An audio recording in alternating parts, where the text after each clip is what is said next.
नमस्कार मु सामुएल प्रिय दर्शक बंधु जीवंत आहार को पुनर्बार आपण मानक स्वागत करे।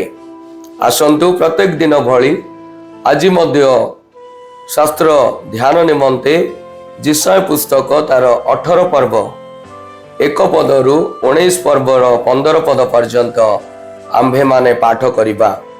आज मूल प्रसंग ईश्वरंकर कार्य। एठारे प्रकार लेखा जाए आहा कुश देशीय नदीगणर सेपारी स्थित पक्षर शब्द विशिष्ट देश से समुद्र पथरे नल निर्मित नौकारे जल उपरे दूतगण को प्रेरण करी कहे, हे द्रुतगामी दूतगण, जो गोष्ठी लोके दीर्घकाय व चिक्कण, जो जनवृंद अद्यावधि भयंकर, जो गोष्ठी लोके परिमाण करती व दलित करती, जो मानक देश नद नदी रे विभक्त, तुम्हें माने समान निकट को जाओ। हे जग निवासी गण, हे पृथ्वीर निवासी समस्ते, पर्वत मानर उपरे ध्वजा उत्थित हेबा बेले तुम्हें माने दृष्टि कर ओ तुरी बाजिबा बेले तुम्हें माने श्रवण कर। कारण सदा प्रभु आंब को एहीपरि कही अछंती, खरा समय निर्मल ताप परी, शस्य छेदन कालीन ताप समय शिशिर युक्त मेघ परी आंबे क्षांत हेबा ओ अपना बासस्थान रे थाई निरीक्षण करिबा।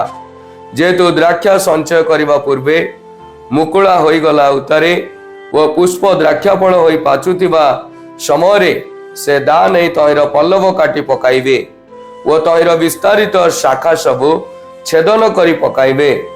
पर्वतस्थ दुरंत पक्षीगण ओ पृथ्वीर पशुगण निमंते से सबु परित्यक्त हेबो।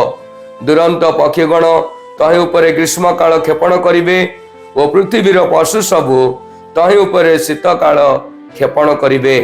सही समय दीर्घकाय ओ चिक्कण अद्यावधि भयंकर एक गोष्ठी लोके जो माने परिमाण करती ओ पद तले दलित करती, जो मानकर देश नद नदी रे विभक्त, एपरि एक जनवृंद सैन्याधिपति सदाप्रभुंकर उपहार रूपे सैन्याधिपति सदाप्रभुंक नाम विशिष्ट स्थान सियन पर्वत को अणाजिबे।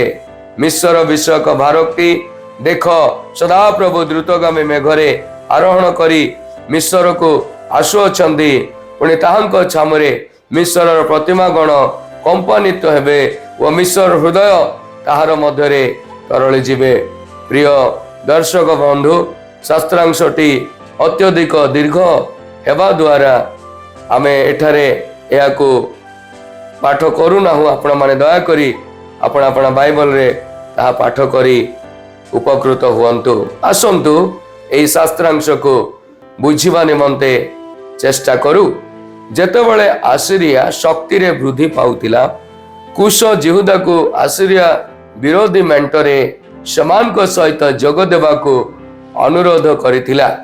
जिसा कुशीय माननकु दूरेई देइथिले एवं घोषणा करिथिले जे परमेश्वर आसीरियार विचार करिवे, परमेश्वर नीरवरे तांको योजना दिगरे कार्य करिवे एवं जेतेबेले ठीक समय आसीबो से हठात आसीरिया को आक्रमण करिवे। जेतेबेले से एपरि करिवे, कुशीय माने परमेश्वर को उपासना करिबाको आसीबे। एही समय जिहुदा मिस्र उपरे निर्भर करिबाको चेष्टा करिथिला, किंतु परमेश्वर मिस्र को आक्रमण करिवे, जहा द्वारा एहा आभ्यंतरीण द्वंद्व रे पड़िबो। नील नदी सुखी जीवा सहित एहार अर्थनीति ध्वंस पाइबो एवं समाने ज्ञानरु शून्य होई जिवे। ईश्वर किए अटंती? आसंतु ए शास्त्रांश रे आमे माने तांको देखु। पद 18:4 अनुसारे परमेश्वर काकर एवं सूर्य किरण परी कार्य करती। काकर एवं सूर्य किरण उभय नीरव, किंतु सूर्य किरण समग्र पृथ्वी को उष्म करुवा बेले काकर समग्र पृथ्वी को भिजाई दिए।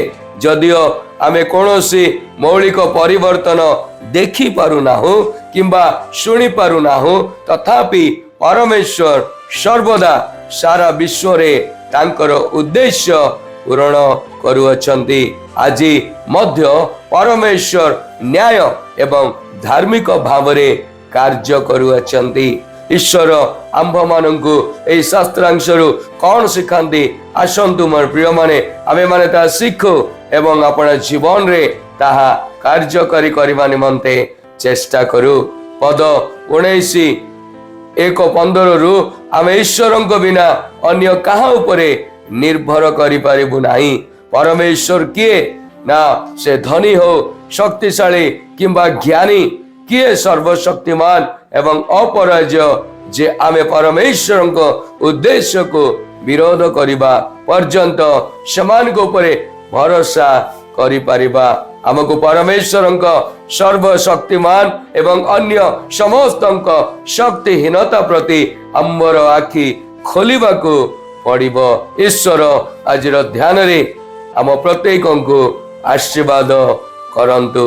आसंतु मोर प्रिय माने आम्भे माने प्रार्थना करिबा।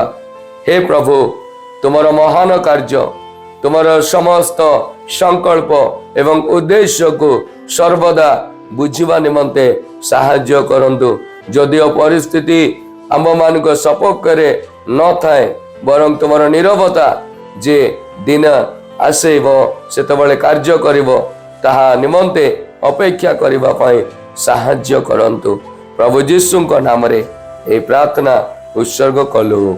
आमेन।